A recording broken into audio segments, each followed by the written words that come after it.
கர்த்தருடைய நாமத்திற்கு மகிமை உண்டாவதாக. உங்களுக்கான தேவ வார்த்தை. கர்த்தாவே, பூமி முழுவதுக்கும் நீர் உன்னதமானவர், எல்லா தேவர்களிலும் நீரே மிகவும் உயர்ந்தவர்.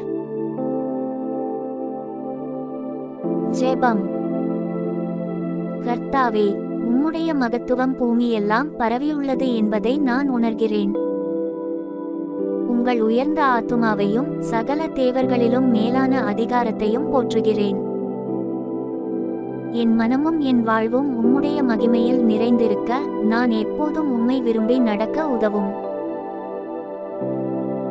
இயேசுவின் நாமத்தில் ஜெபிக்கிறோம் எங்கள் நல்ல பிதாவே. ஆமென்.